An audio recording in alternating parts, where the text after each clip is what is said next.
И сега най-важният след вас тази вечер човек, умна, професионалист, почтенна, достойна и отдадена на Ихтиман. Маргарита Петкова. Заповядай, Марги. Благодаря ви. Уважаеми другари и приятели,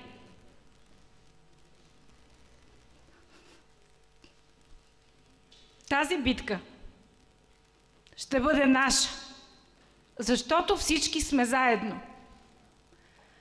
Защото имаме заряда на младите хора. Защото всички младежи, които след малко ще видите на сцената, са професионалисти. Ние, за които ще гласувате с бюлетина номер 9, искаме властта, за да я упражним за Ихтиман, за да носим отговорност и да построиме Ихтиман такъв, че да се харесва на децата ни и те да се върнат в Ихтиман. Ние бяхме тези, които осветихме улиците, направихме пътя Ихтиман-Запад, направихме топлоцентралата и направихме икономия в общинския бюджет, за да ви покажем, че можем, за да знаете, че управлението, което предстои, ще бъде в ръцете на опитни хора, които могат да работят с партньори, приятели за една кауза – бъдеще за Ихтиман. Искам да ви благодаря за това, че получавам вашата подкрепа, за това, че тук сте с семействата си, с приятелите си, с децата си, за да покажем, че в Ихтиман има хора, заради които си заслужава усилията. И за да ви уверя, че ще работиме така, както ни познавате. 4 важни неща. Балансиран бизнес и постоянни работни места. Качествено образование и здравеопазване. И както чухте от Корнелия, ние няма да закриеме общинската болница, напротив. Имаме инициатива по време на кампанията да закупиме нов лапароскоп за добрите ръце на нашите хирурзи, за почетния гражданин на Ихтиман, за фамилията Янкови, които спасяват доста в региона. Така както преди 15 години лапароскопа беше закупен от покойния Гошо Стоилов, от Георги Царчински, от Димитър Петков и от хартиена фабрика в Костенец. Благодаря ви, приятели, че сме заедно от Костенец. За да покажем, че в Ихтиман държим на професионалистите и ще продължаваме да развиваме истинските неща. Ще бъдем отговорни за спорта, за здравето, за културата, за качественото образование, за реда и собствеността. Ще пазиме хората и тяхното имущество. И ще се погрижиме да сте горди, когато гостите пристигат, да им покажете хубавия град и хубавия център. И нека политиците, които останат след нас, да правят като нас, да продължат добрите проекти и да изградат нови. Защото ние ще работим за новата пречиствателна станция за отпадни води и ние ще поискаме 2 милиона лева за местната инициативна група, която сегашните управляващи не направиха. Не защото се управляват от други, а нека се управляват от справедливи ихтиманци, които да могат да отговорят достойно за делата си, както го правим ние. Благодаря ви от сърце още веднъж. И за да се случи всичко това, не забравяйте, че имахме щастието в жребия.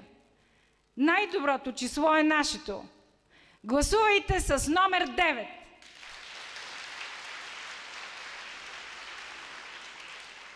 И съм сигурна, че победата ще бъде за Ихтиман.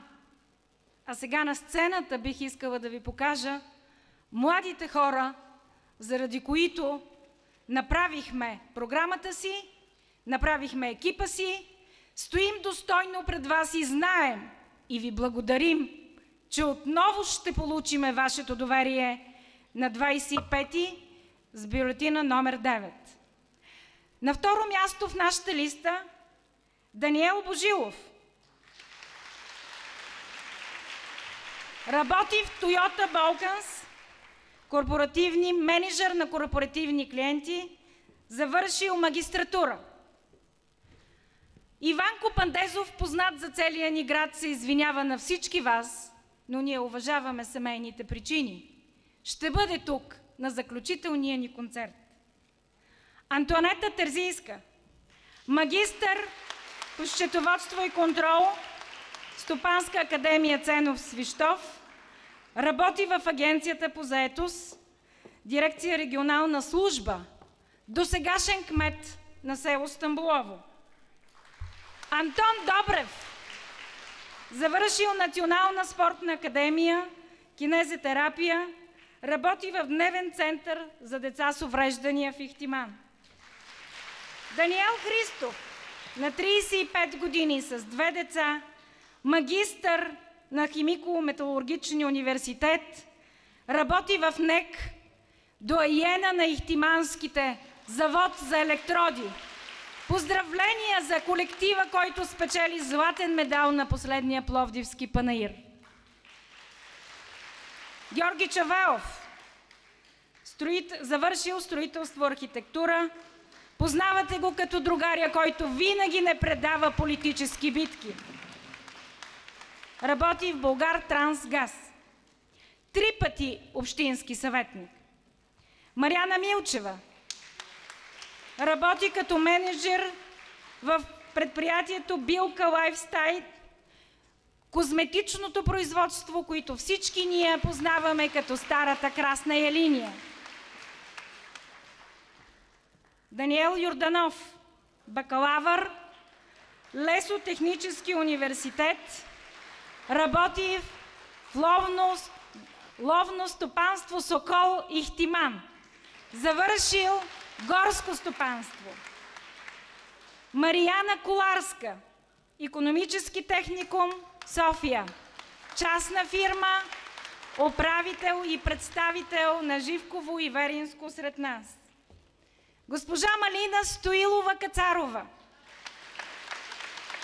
3 пъти общински съветник, най-добрият специалист сред нас по образование, наследница на великия кмет на Ихтиман Георги Кирил Стоилов.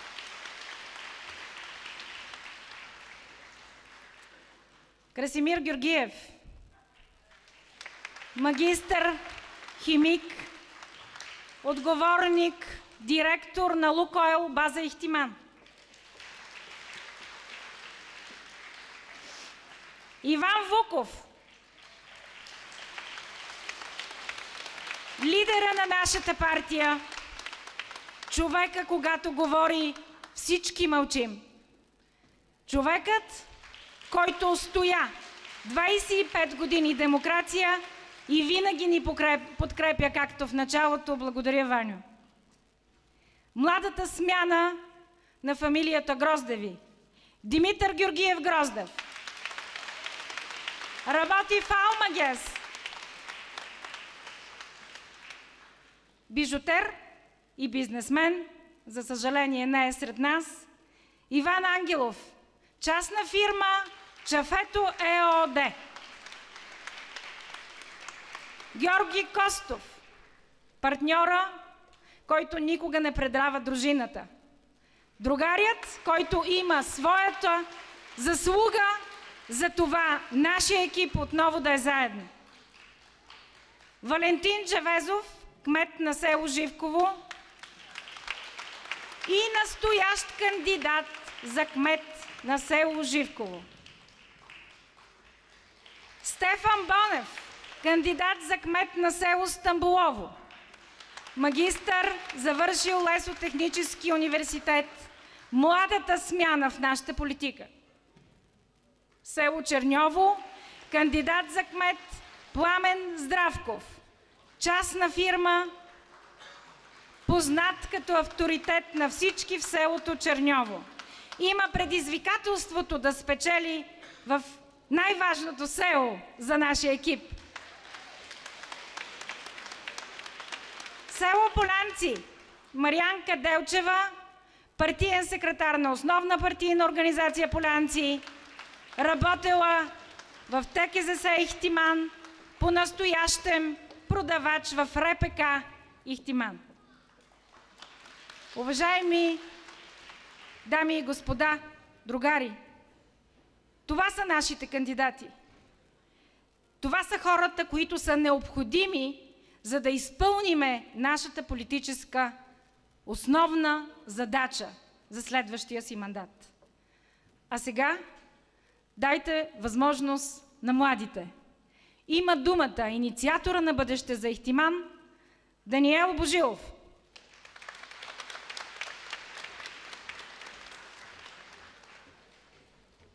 Скъпи приятели, уважаеми гости, драги съграждани! Благодаря ви, че сте намерили време и сте дошли да ни удостоите с внимание днес тук, да се насладиме на тези прекрасни изпълнители, които са дошли за да ни зарадват. Отбелязал съм си няколко неща, за да не забравя нещо, което бих искал да ви кажа. Все важни. С няколко думи, тъй като нямаме много време, с няколко думи казано, имаме желание нашата община да не обезлюдява. Да създадат общински предприятия, да не тръгват всяка сутрин няколко стотин автомобила към столицата с хора, които търсят препитание там. Бихме искали да запазиме гората, да има ред, да има чистота и най-вече да има развитие за важните неща в нашата община. Това са спорта, това е медицината, икономиката, без която не можем. Аз лично съм привърженик на положителното и вярвам, че си говориме основно хубави неща. И поради това не мисля да изтъквам какво не е направено през последните 4 години през мандата на настоящите управляващи. Искам да ги поздравя дори с двата проекта, които завършиха, но освен тях искам да поздравя и основоположниците. Някои от тях са тук на сцената днес, защото пътя на един проект, повечето от вас знаят, е много дълъг. И хубавите неща, на които в момента се радваме всички ние, това е обновения площад, обновената пътна настилка от Ихтиман до село Полянци, е благодарение на всички в тази зала и също така благодарение на управляващите, които са го завършили, но благодарение на хората, които са го започнали. Щастлив съм, че за последните 4 месеца имаме тези придобивки. Тук обаче идва въпроса: някой от вас сеща ли се за нещо значимо, което се е случило преди последните 4 месеца в нашия град, в нашата община? Нещо, с което ще запомните настоящите управляващи. Нещо значимо. Мандата за управление на една община е 4 години. Къде се губят останалите 44 месеца? Аз мисля, че работата не трябва да спира. Освен това е важно човек какво ще остави започнато, а не само довършено. Има ли започнати други проекти, както предния мандат е започнал? Проекти, които в момента да продължат да бъдат завършени. Радвам се, че имам възможността да стоя до тези можещи и положителни хора. Тук има млади хора, които не се страхуват да застанат и да искат промяната. Митко Гроздев, Тони Добрев, Иван познат ви като Чефето, те искат промяната. Пожелайте и вие, кажете не на страха. Има в нашите редици и други много достойни хора, хора, които са изпълнени със себеотрицание. Това са по-олегналите кадри, хора, които седат тук зад мене, хора с много опит, и те предпочетоха да дадат по-предните места в нашата листа на младите хора, които искат да работят за общината. Те искат да се борят за мажоритарния вод и сами да спечелят вашите гласове. За тези от вас, които не знаят, изборите, които текат в момента, са избори за личности. С мажоритарния вод дори и 16-я, 17-я човек в нашата, смея да твърда, страхотна листа, може да отиде на челно място и той да защитава вашите интереси в общината. А пък да речем втория да отиде последен. Всичко това зависи от вас. Госпожа Нинова ви призова за нещо, което за мен е изключително важно. Да няма апатия, да бъдем силни, да не ни е страх и да излеземе да гласуваме, за да не бъде спечелен ихтиман от туристическия вод и от купените гласове. Благодаря ви още веднъж за вниманието. Всичко добро ви пожелавам.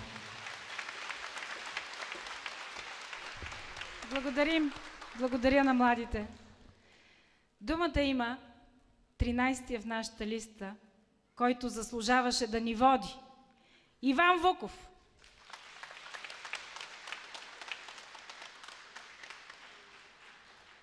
Добър вечер на всички. Аз съм от младите. Просто грешката беше с 30 години. Това е така, защото точно преди близо толкова години за последен път участвах в избори. Какво ме мотивира отново да съм в листа и да съм кандидат за общински съветник? Първото е това, което Даниел каза. Благодаря на законодателят, който промени изборния кодекс и даде възможност на хората със своя глас да посочат тези от листите, които считат, че са подходящи за управлението на един град, на едно село и така нататък. Затова първата причина е тази, поради която аз съм отново, така да се каже, на избори. Втората причина е, че аз, когато отивам на избори, съм бил в листата на БСП, защото моя живот е свързан на практика с тази партия. Това не означава, че не съм диалогичен човек, че не мога да приказвам с всеки един в града, напротив, точно това правя и с всеки един може да постигнем консенсус по отношение на важните неща за нашия град. Думичката бъдеще страшно ми хареса. Аз за минало не искам да говоря. За негативизми няма да говоря. По отношение на сегашното управление също нищо не мога да кажа. Освен едно нещо. Наскоро имах проблем с моя стар приятел, един компютър. 15 пъти го рестартирах, резултата все един и същи. Няма да стане с рестартиране на сегашното управление. Необходимо е нов тип управление. Аз в моята глава имам визия как това може да стане, но нямам, може би, годините да тръгна да го правя. Така че ми харесва листата, където има доста млади хора. Трябва да кажа, че освен тези мотиви имам още един. Той е от 40 години. Сега обаче считам, че е крайно време да направя нещо за него и да не съм апатичен или страничен наблюдател, да чакам да падне от някъде нещо. След 2 часа ще слушаме химна на България, който сега слушахме в зала Армеец. Българските волейболисти ще стартират европейската си кампания. В града ни има страшно много млади хора, които спортуват, които играят танци, мажоретки и така нататък. Това е бъдещето на България. А всички други ние трябва да го подсигурим. Срам ме, като ихтиманец, жител на общината, ровейки се из интернет, откривайки, че 30 общини, градове, повечето от Софийски окръг, имат свои многофункционални спортни зали. За 2, за 5, за 10, за 15 милиона. Само ние ли не умеем и не можем да си направим многофункционална спортна зала, която ще рестартира живота в града и ще даде шанс на младите хора да се реализират? Мисля, че има хора и в нашата листа, и в другите листи, трябва да го отбележа, които споделят една такава идея, са и готови да работят. Аз си търсех кандидат за кмет, който да реализира тази идея. Спортувам от 40 години, волейбол, кандидат майстор на спорта по шахмат, футбол, в Б група съм играл като вратар. Не мога да си допусна, че това нещо може да продължава. Добре търсех кандидат за кмет, внимателно, и си избрах госпожа Маргарита Петкова.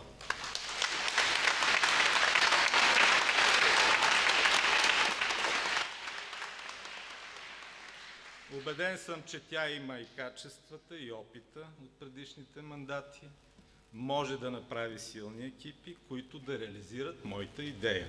Тя не е само моя, тя е на всички млади хора, пък и на родителите им, които с удоволствие ще гледат танцовия състав, примерно в една зала с 1000 седящи места, или мажоретките, или модерни танци, или борците на Иван Докторов, или лекоатлетите на Цвета Минкина, шахматистите, да не казвам на моите треньори имената, и така нататък. Волейболистите все пак. 140 млади хора. 14 отбора. Браво. Мисля, че Маргарита може да се справи с това нещо. Единственото, което мога да обещая лично пред вас и ще го спазя, е да не й дам един ден мира, докато не го направи. Успех!